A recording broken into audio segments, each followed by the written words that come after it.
Hello everybody, welcome to my channel, my ASMR channel. My name is Katsu, and in this video, which is my very first video actually, I wanted to show you some of my favorite books that I own.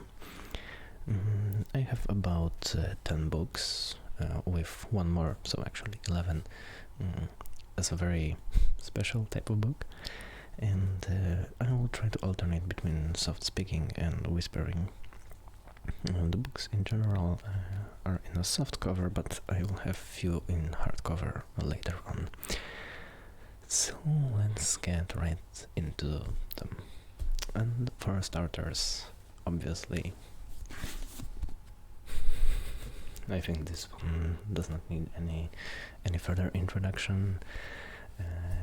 And I picked Silmarillion not only because I love Silmarillion, but as example of Tolkien in general, because as you may see behind me, I have quite a few books, so it wouldn't just be an hour-long video if I talk about every single one of them. So in case of a series, I just decided to pick up one as a representative, and since Silmarillion has definitely prettiest cover from my entire Tolkien collection, I decided to get this one. And also because I actually got it as a gift, and there is a pretty sweet wishes and dedication here, signature. So this book is really very dear to my heart, maybe even more so than The Lord of the Rings itself. And yeah, it sounds really nice, I guess.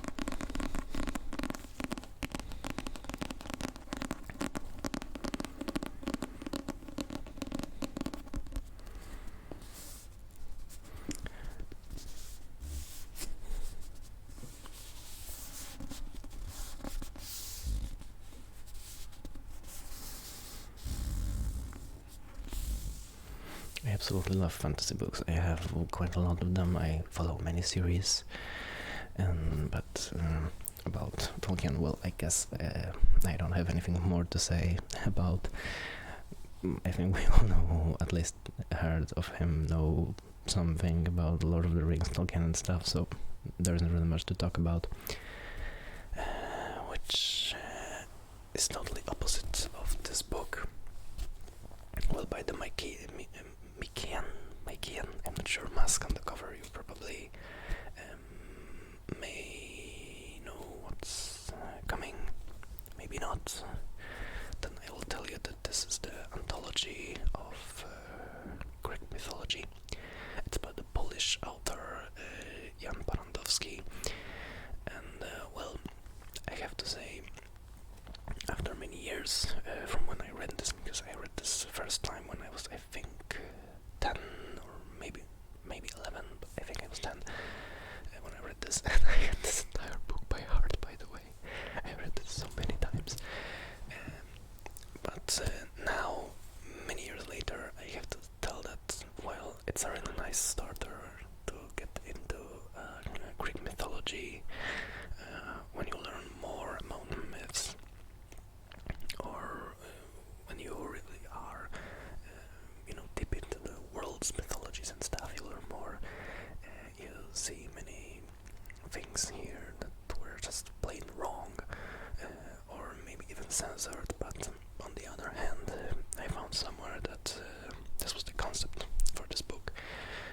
Parandowski wanted to put Greek mythology as sort of kid stories, to make it a bit like a children's book, which I think he achieved quite nicely, because it really reads like a fairy tale, like any other fairy tale. But if you know those myths, you can really sense and see all the things that were left out of this book. But it's also a very old book, so the cover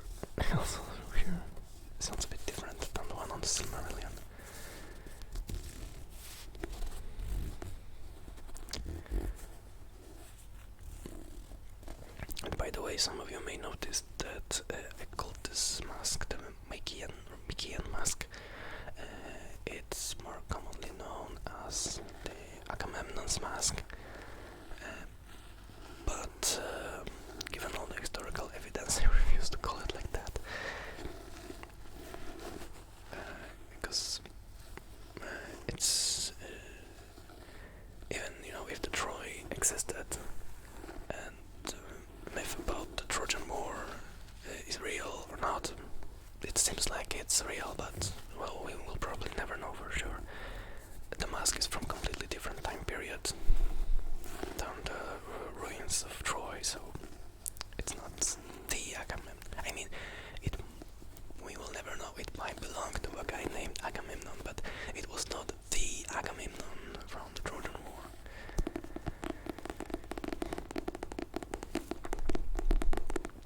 And by the way, also in this book, it's not just Greek mythology. I call it like that because that's what's the most famous part, but it also has some things about Roman myths as well.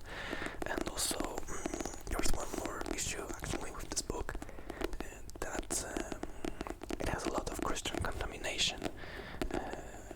When there are depictions of the descriptions, of the deities, you can clearly see that Parandowski wanted to make it as a sort of, like the Zeus would be the almighty father, and the minor deities would be like saints or something like that.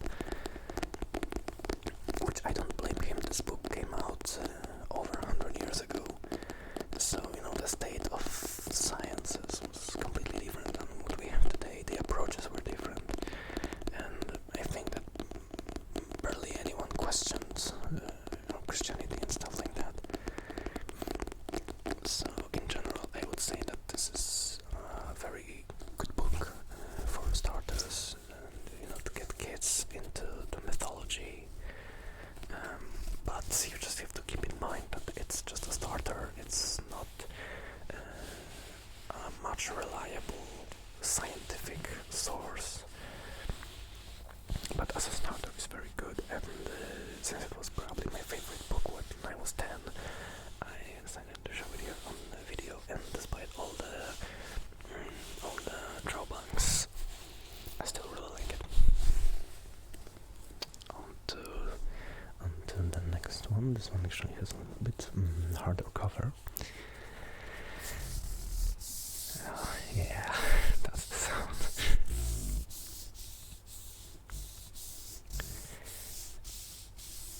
If you are a die-hard fantasy fan, and if you are maybe from the United States or from Poland, as I am, you may already recognize this book. Hit me up in the comments if you know the book or the franchise, because I think that it's not really well known, but when you know, well, you know. So, Joseph Delaney, Revenge of the Witch, aka Spook's Apprentice. This is part of the series Wardstone Chronicles. And this is a very interesting book, or the series in general, and here you can see that I own basically everything of the Wardstone Chronicles. And this book is the first book from the series. This is why I picked it. The Revenge of the Witch, or the Spook's Apprentice. It has two titles, because apparently in the States the term spook is controversial, so they translated it as not Spook's Apprentice but as Revenge of the Witch, which is also relevant to the plot, but I'm not going to spoil too much.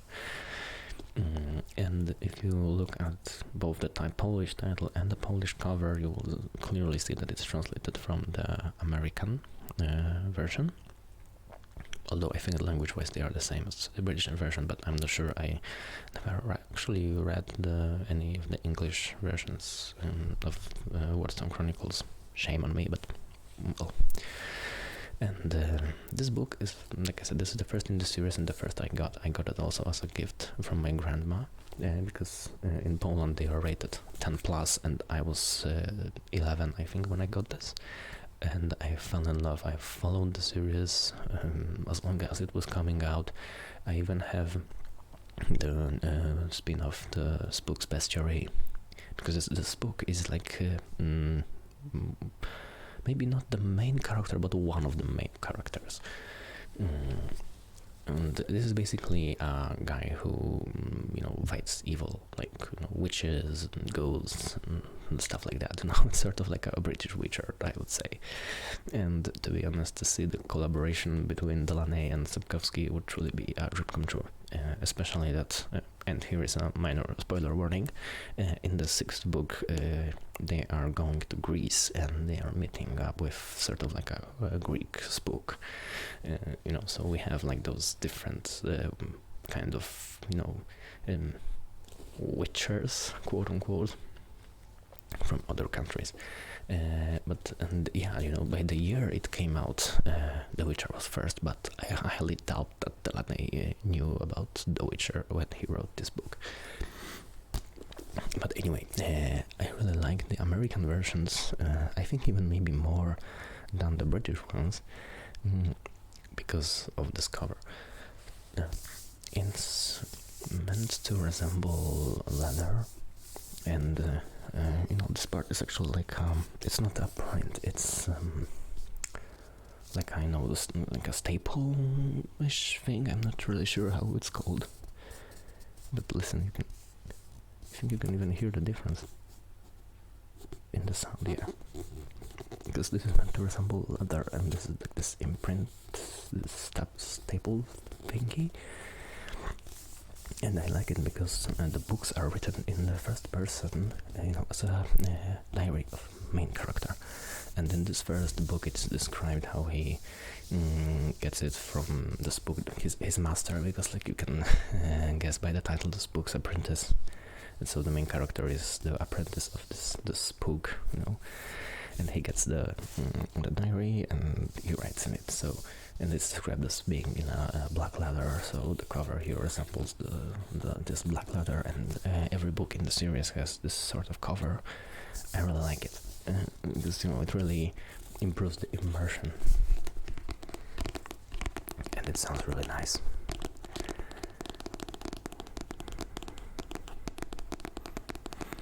But I have to warn you, because this is not just a fantasy, this is more like a teenage horror story, maybe even.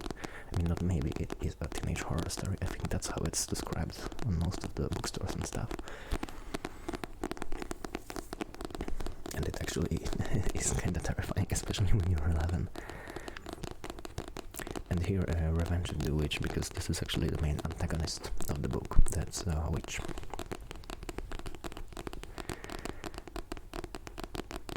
Because the books, they are a series, but each book has a slightly different plot, different villain, main villain, at least. I think like up to book 4 or 5, it's like that.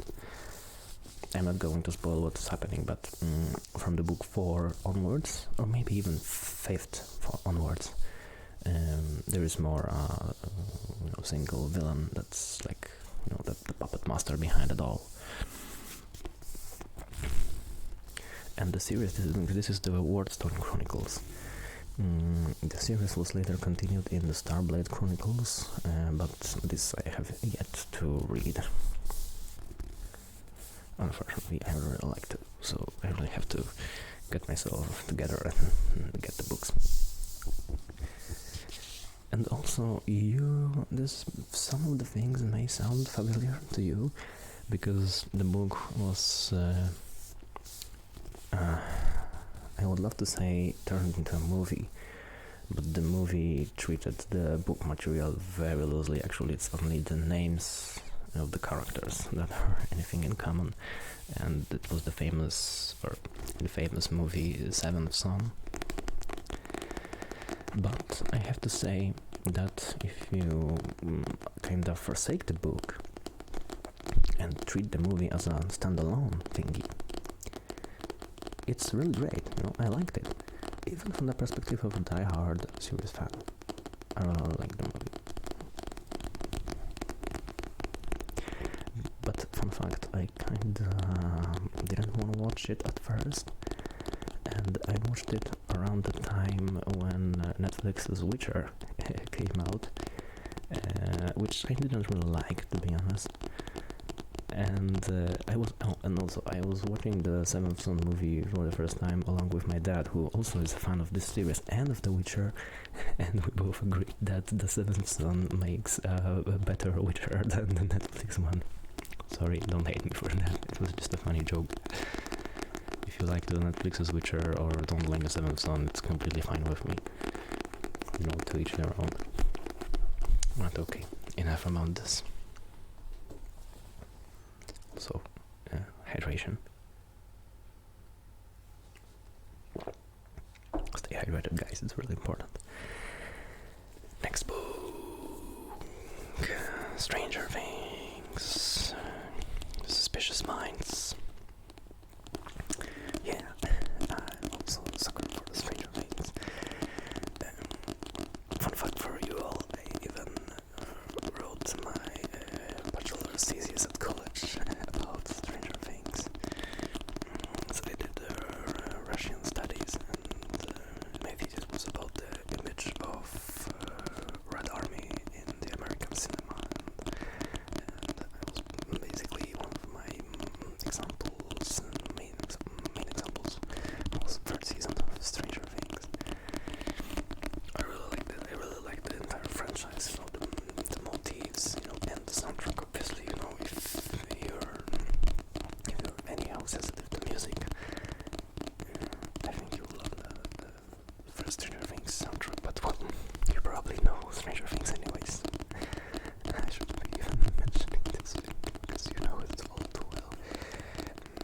But you might not know that there are books, and there are 3 books. Actually, it's here it's a Suspicious Minds about Dr. Brenner's experiments and sort of origins of 11. The book follows the story of Terry when she was, you know, undergoing the experiments under the Brenner's command, and the entire story. Then there is, I think it's Night in the City, or something like that. I'm not sure. I have them all in Polish versions. I don't really remember the English titles. Sorry, guys. And this one is about Hopper, and this time in New York. Also very interesting, but I think this book here maintains more of this Stranger Things aesthetics and Stranger Things fashion, because the Hopper's book is like more of a criminal book. I mean, it has a slight undertone of the mystery, but it lacks the cultural references that are very heavy present in this one. But this is obviously, you know, a late 60s, more of the cultural references. So, you know, there's Elvis, there's the Hobbit, interestingly. But again, I'm trying to keep the spoilers out. And then there is the third one, which is Everyone Calls Me Max, and this is basically a book version of season 2 from the perspective of Max. It was really interesting, especially that it also has a bits of Max's backstory, which was really touching, you know, and it really makes you hate Billy even more. So yeah, that's that. And this one is a treat for the Polish followers. History Uncensored, Historia bez cenzury, which is the Polish popular science book about history. This one is actually a 4th tome about the medieval era, and I decided to show you this one mostly just because, you know, the first tome is about Polish kings. The second tome is about the very famous historical figures from Poland all throughout the history, by the way. So we know there's like Zawisza the Black, the legendary knights, all the way to, I'm not sure when he finishes, but there's definitely a chapter about Wojtek the Bear from the Second World War. and then there is the third chapter, which is about the Second World War. Fourth chapter here about the medieval times. And since I like maybe I gravitated towards showing you guys this book because I really love medieval times in history. And then there is the fifth book about the 20th century Poland, the post-Second World War, the communist era, PRL, or I don't know how it's called in English. And then there is a sixth book coming, apparently, about the crazy kings and rulers. This might be pretty interesting. And this is also the part where I would like to show off. That's signed. Maybe I'm not sure, but it's signed, and actually, I know personally the author, who's also, like the main host of the show, because this is like a book based on the YouTube channel History Uncensored. Historia bez cenzury. This is written by the host, Wojciech Drewniak. And I also wanted to mention here that I know him in person. We've been, well, maybe not friends, but acquaintances from way before he started History Uncensored. So he's a really nice guy, by the way, so don't be afraid to ever approach him. And yes, he is in private, just like in the videos. Pozdrawiam cię, Wojtek. Wojtek, jak to oglądasz? Sorry, a bit of the Polish. Okay, so this one is classics of Polish literature. Servdagius. But I chose this one not only because it's a very classic book in Poland. I actually read this through only once. It's a very heavy read, but I picked this up because, as you can hear, it has a really nice cover, and it is very old rendition of the cover of the book. And again, this is a funny story of Naughty Katsu, because I actually almost stole this book when I found this, because I found out that, well, it's a long story, but I found it in one place, and I just knew that it's going to just sit there and rot, because it was like, very abandoned place basically, so I just decided to take it. I put it next to myself, but I had some time, to sit at the place, and in the meantime, the owner came so that I dug up this book and just allowed me to take it. Because, this book is also mandatory read for school, and I was around that time at school when we were supposed to read this. And let me just show you. Oh, and by the way, it is like an entire novel, sort of, written in verse. So, a bit like, I don't know, Iliad, maybe. Yeah, and you can hear all this, by the pages, and you can, just see how the pages look, they're slightly withered. I have a thing for the old books. This is also why I think this is also why I took it in the first place.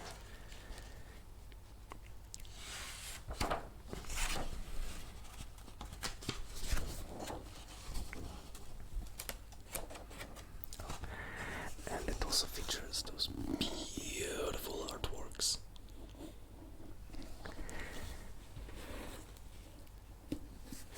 And I know that for a lot of people in Poland, this book doesn't really, evoke any much of the positive feelings, because, like I said, it's a mandatory read at school. It has a lot of boring descriptions of nature, which is even a meme amongst the Polish schoolboys and schoolgirls and all the other school people. Sorry.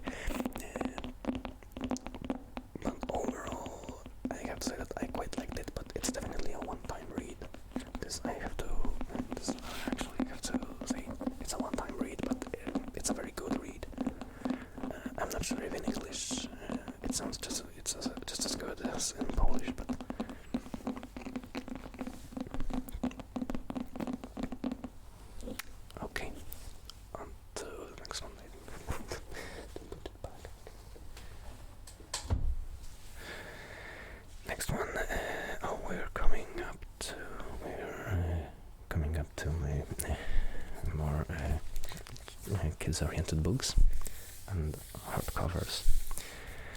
So this is a book by Igor Gurewicz, a Polish historian who is head of the museum on the Volyn. This is an early medieval times replica of the Viking settlement, but he's also highly inclined about Slavic people, Slavic tribes, and that's what this book is about. The title literally means meet the Slavs, or get to know the Slavs. And this is a very nice and very simple book, showing you the many aspects of life of the Slavic people, from the beliefs through clothing and everyday life, and what's also toys, instruments, music, the rites, religious myths, the politics, how their symbols looked like, and it's a typical kids book. It has a lot of pictures, little text, but it's very comprehensive. I really like it. Here's a chapter about houses. And basically every page turning you have something different. That was about house. Here is about the interior of the house, hygiene. Here's about the kids, the agricultural work. Here is the food, the feasts, the preparing of the food, fishing, making clothes, and many other different things. I'm not going to go through them. So there is that.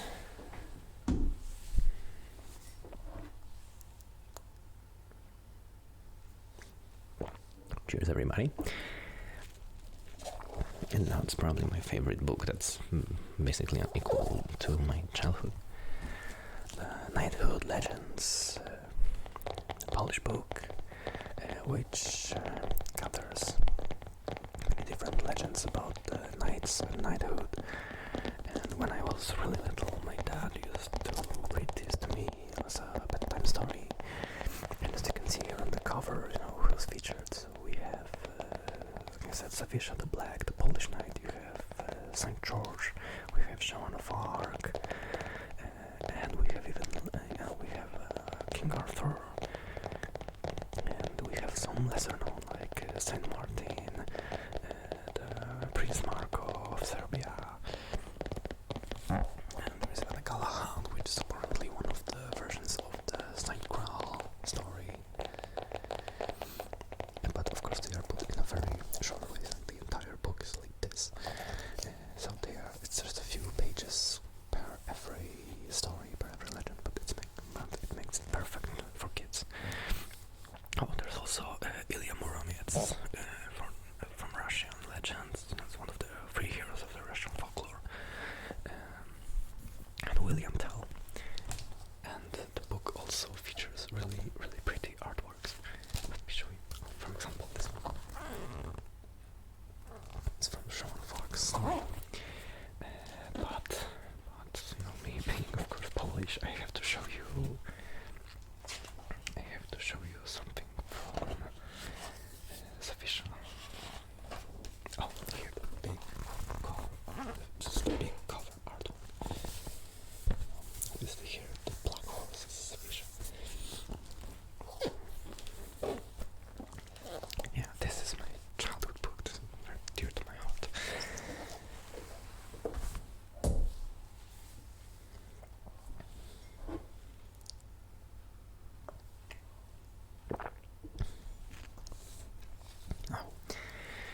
Of course, speaking of childhood books, I cannot not mention the Planet of Dinosaurs, the book about dinosaurs. The title of this book literally is Planet of Dinosaurs, and obviously, as I think every little kid, I was very much into dinosaurs. I had many books about dinosaurs, and like I said, I use most of those books as representatives of the series, so the knighthood legends is also just one of the books on the medieval times, or on a lot of folklore, legends, myths that I own. Same thing is here. I have about 3 or maybe even 4 books about dinosaurs or natural history in general. To be honest, I don't even remember too much what's exactly on this book. Like I said, I have a lot of them. Yeah. So this is basically, well, like every book on the dinosaurs. Again, lots of pictures, little text. It's really nicely divided by the eras. But I remember I had one book. I don't think I have it anymore. Which was also about dinosaurs, but it was like an encyclopedia. It showed you, I think, 3 or 4 dinosaurs per page, and it also showed their silhouettes in comparison to a human, which really gave a sense of scale. And when I was little, I was really going around giraffe parks in Poland, because they had, especially back in my day, in the town Bałtów, there was a huge exhibition. There were models of dinosaurs, basically 1-to-1. But I think nowadays the same exhibition has switched. They are now in Krasiejów, I think, from what I've seen, which is in the southern Poland. So I believe it's either southern Poland or the Silesia. But anyway, if you're ever visiting Poland, you're probably going to hit the Krakow. So, and if I remember rightly, it's nearby. Sorry if I turn a blunder now. But if not Krasiejów, there is definitely a Jura Park or somewhere around Krakow, because we have several of them in Poland at this point, and I highly recommend. It's really worthwhile. I think I might have even bought this book in Bałtów. I have yet to visit Krasiejów. And onto the final one.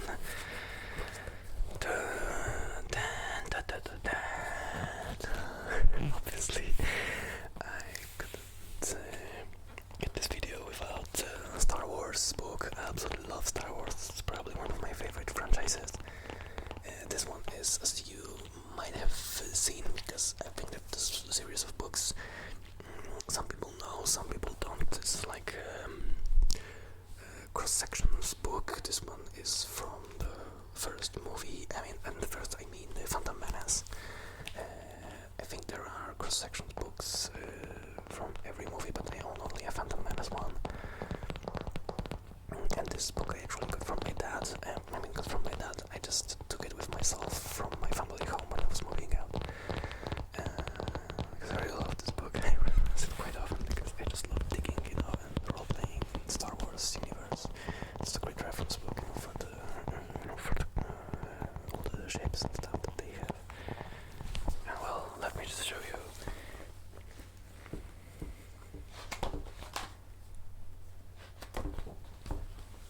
The famous Common Cruiser, the very first ship we see in the Phantom Menace. That's how the book looks, every ship. Like I said, it's a very comprehensive and detailed cross-section, everything labeled, and some trivia all around. It's a really great book.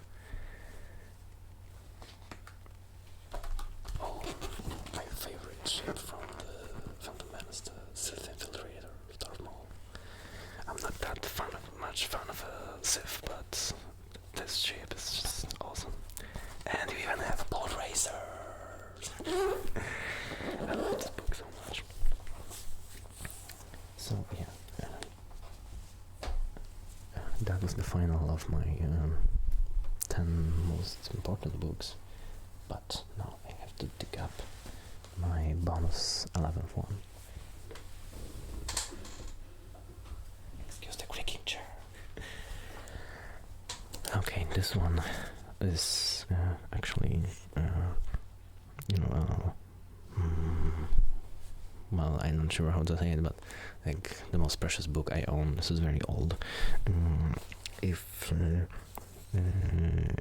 bookstore had it correctly, it's from 1948. It's the oldest book I own. It's actually very worn down because I got it from I don't know which hand. Definitely not just the second hand.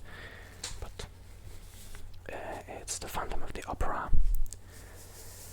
And if my research is correct, this might be one of the first Polish editions of this book, if not the first. That's also probable because I just cannot find any earlier version. That of course doesn't mean that they were non-existent, but I just cannot find anything that's older than this one. And yeah, I love Phantom of the Opera. This both musical and book really changed my life. And well, my story with Phantom of the Opera is totally material for another video, which I am going to make. But I just have to, show you this book in the video about books. I very rarely take it out because, as you can see, it's really in a bad state. And unfortunately, I cannot do much about this. But to be honest, even if I could, I probably wouldn't, because it really, gives this book personality, character, and shows just how old it is. It's like with ruins of a castle, for example. As ruins, they're perfect, but when they start to rebuild it, on the one hand, it's good because you're preserving the landmark, but on the other hand, something disappears. Also, this is a Polish rendition, but I am going to read this out on the channel, every chapter, because I also want to, in this way, sort of preserve this book. I'll read this also in ASMR style, obviously, but it will be in Polish, so, but maybe you will enjoy it, even if you won't understand it. So, yeah, that concludes my video about books, and I really hope you enjoyed it, and, well, I hope I somehow put you to sleep. And yeah, thanks for watching. This was my